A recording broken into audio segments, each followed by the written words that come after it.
Apa ayah biologis dari anak Lisa Mariana? Kita akan bertanya tentang prosedur tes DNA dan apa fungsi tes DNA dalam sebuah kasus hukum.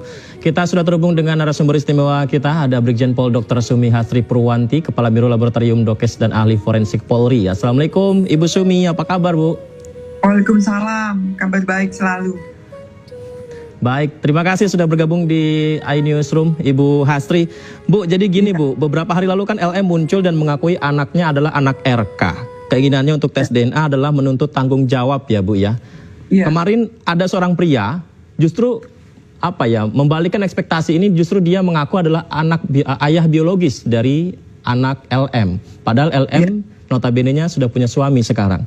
Terlepas dari itu semua Bu, kok saya merasa kasihan ya Bu dengan anak tersebut ya? Bukankah hak anak ini anak siapa itu adalah HAM untuk dia Bu? Betul, iya. Betul. Jadi bagaimana? Pertanyaannya? Bagaimana tes DNA yang valid sesuai hukum dan aturan Bu? Ketentuan tes DNA untuk kasus hukum Bu? Iya,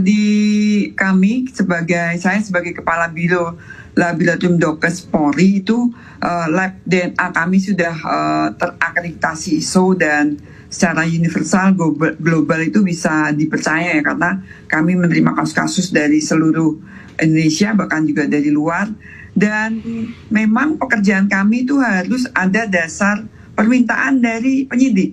Permintaan dari penyidik? Ya, permintaan penyidik.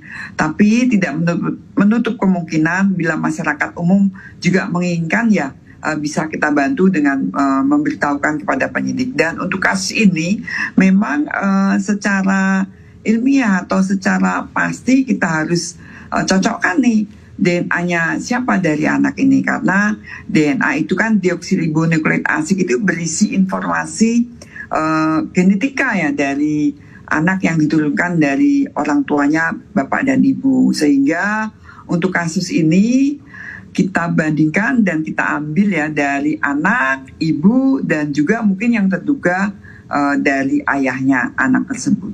Berarti apakah menunggu untuk dilakukan penyidikan terlebih dahulu Bu, agar bisa tes DNA itu dilakukan? Atau ada kesepakatan dari masing-masing pihak diperkenankan? Tapi kalau sudah ada permintaan penyidik ya memang sudah kuat. Wajib. Itu secara hukum harus diperiksa DNA-nya.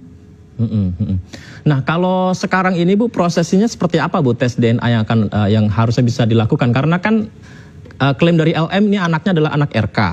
Sementara dari Revelino kemarin konversi ini adalah ayah biologisnya. Sementara LM ini juga punya suami. Apakah tiga-tiganya harus memberikan kesediaannya untuk tes DNA Bu? Betul, kalau bisa tiga-tiganya. Tapi